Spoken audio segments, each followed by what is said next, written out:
le tappe di un progetto di interni? Quali criteri segue un architetto nel delineare la ristrutturazione di una casa? È quello che vedremo in questo video, in cui faremo un esempio pratico e vi mostrerò punto per punto tutti i passaggi che sono necessari. Benvenuti sul canale di Architetto Digitale. Prima di cominciare vi consiglio di visitare il nostro sito, dove troverete dei consigli molto utili per ristrutturare e arredare la vostra casa. Su questo canale invece potete iscrivervi e farci sapere nei commenti se avete dei suggerimenti o delle domande da fare. Io sarò felice di rispondervi presto.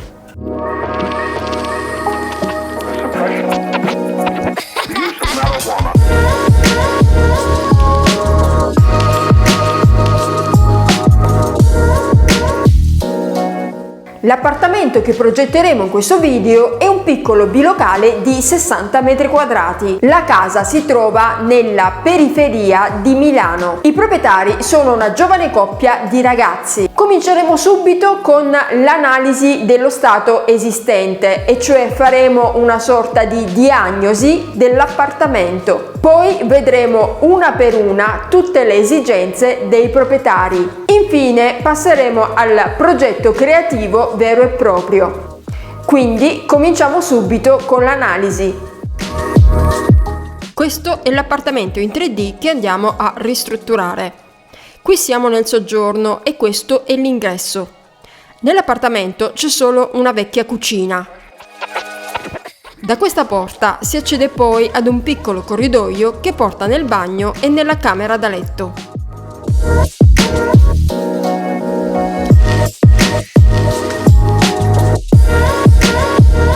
Ecco la pianta dell'appartamento. Ha una forma stretta e allungata con una piccola sporgenza dove è posto l'ingresso. Gli ambienti interni sono un ingresso, un ambiente unico soggiorno cucina, un piccolo corridoio, un bagno, una camera da letto.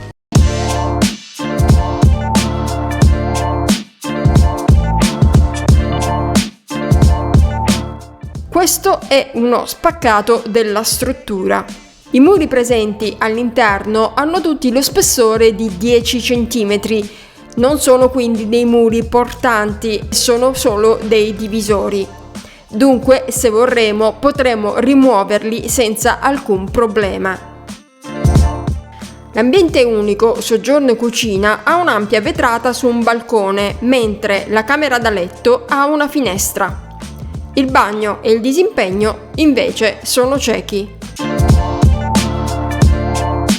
Gli attacchi e gli scarichi della cucina si trovano in questo punto del soggiorno, mentre qui si trovano quelli del bagno, con la vasca, il lavandino, il bidet e il water. Ora attenzione, perché gli scarichi non possono essere spostati. I proprietari di questa casa sono una giovane coppia di ragazzi di Milano. I due ragazzi vogliono una casa moderna e soprattutto funzionale. Vogliono anche contenere la spesa perché hanno un budget limitato. I due ragazzi desiderano mantenere l'open space, ridimensionare il bagno e togliere la vasca per mettere una doccia, inserire un ripostiglio che faccia anche da lavanderia con lavatrice e asciugatrice. Bene, abbiamo fatto l'analisi dell'appartamento, abbiamo anche visto quali sono le esigenze dei proprietari, dunque ora abbiamo tutti i dati a disposizione. È giunto il momento di liberare la fantasia e di immaginare uno spazio nuovo. Partiamo con il progetto.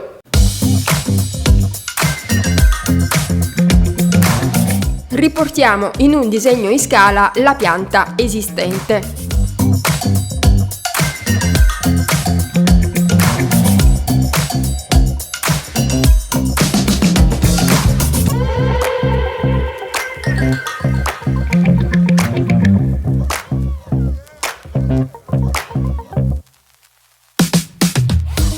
Su un foglio trasparente schizziamo la prima soluzione di progetto. Dividiamo il vecchio bagno in due per creare la lavanderia.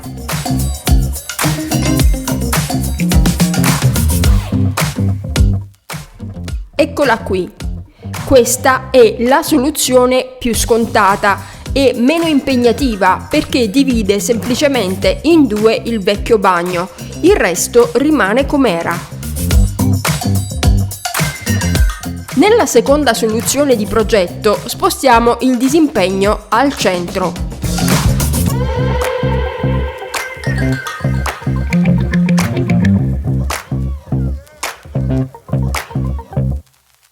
Eccolo qui. Ai lati del disimpegno troviamo i due servizi bagno e lavanderia. Nella camera da letto creiamo una nicchia per l'apertura della porta. In questa maniera la camera sarà un po' più grande e il disimpegno, che è solo un ambiente di passaggio, sarà più corto. Questa soluzione ci piace di più. Scartiamo la prima idea e sviluppiamo la seconda. Riportiamo in pianta al computer la nostra soluzione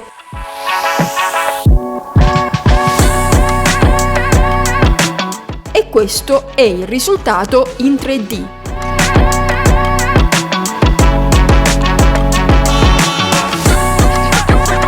Ora non è fantastica tutta questa altezza in corrispondenza della trave del tetto, vedete? Infatti in questa zona il soffitto è alto ben 4 metri. Per equilibrare il tutto scelgo di mettere un soppalco. Il soppalco però non sarà abitabile. Capiamo perché. Il regolamento edilizio di Milano impone che per essere abitati i soppalchi devono avere un'altezza al di sopra di essi di almeno 2,10 m. Mentre al di sotto l'altezza dipende da quale ambiente devo inserire. Se ho un bagno devo avere almeno 2,40 m. Se invece ho un disimpegno posso scendere a 2,10 m. Potete trovare il regolamento edilizio di Milano sul sito del comune stesso, metteremo il link in basso nella descrizione. Abbassiamo le murature a 2,40 m, l'altezza a cui possiamo mettere il soppalco che coprirà tutto il blocco dei servizi.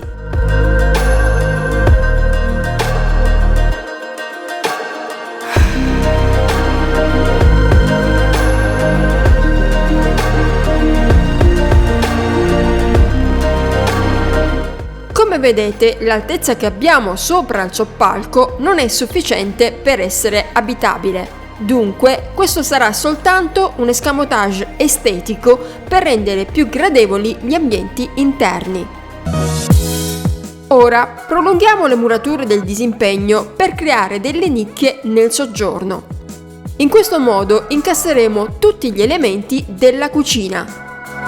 Nelle nicchie e nel disimpegno inseriamo un controsoffitto per i faretti, arrivando ai 2,10 m consentiti.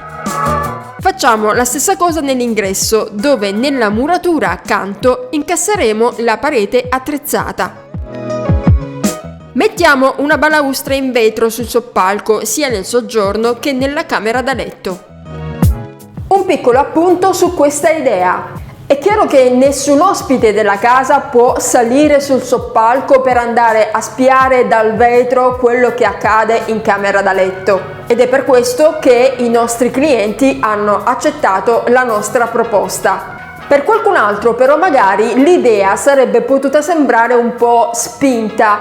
In quel caso noi avremmo proposto una soluzione totalmente diversa. Ma sono molto curiosa di sapere voi che cosa ne pensate. Fatemelo sapere qui sotto nei commenti.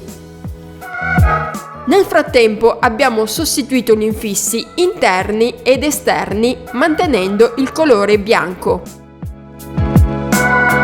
Abbiamo cambiato il pavimento scegliendo un parquet chiaro in rovere per tutta la casa per dare continuità agli ambienti. In ultimo, nella camera da letto poniamo una struttura in cartongesso che ospiterà dei fasci LED per illuminare la testata del letto. Dunque abbiamo terminato la ristrutturazione. Ora non ci rimane altro che inserire gli arredi.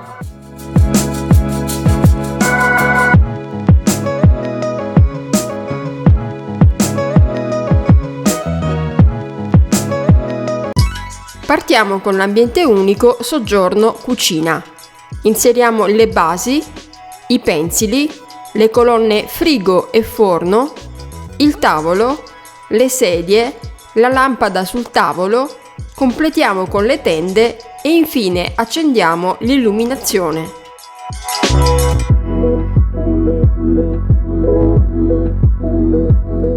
Il rivestimento della cucina può essere di due tipi: in legno come il top della cucina oppure in microcemento bianco.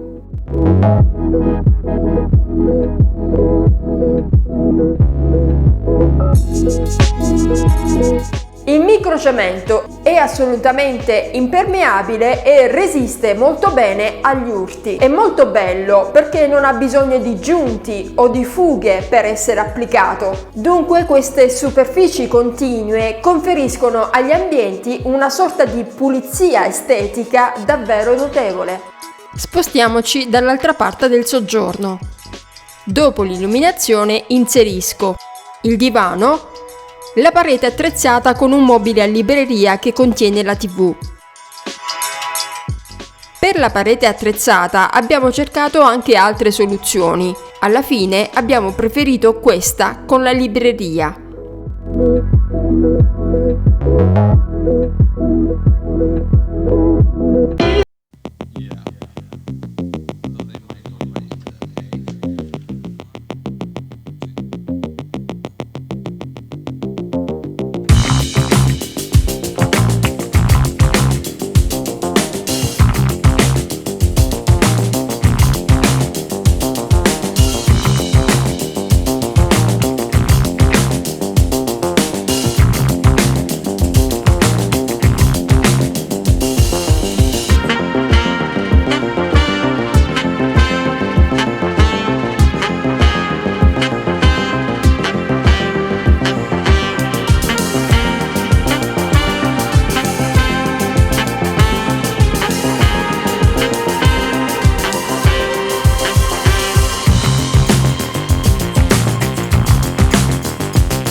Bene, non mi rimane altro che ringraziarvi e arrivederci al prossimo video.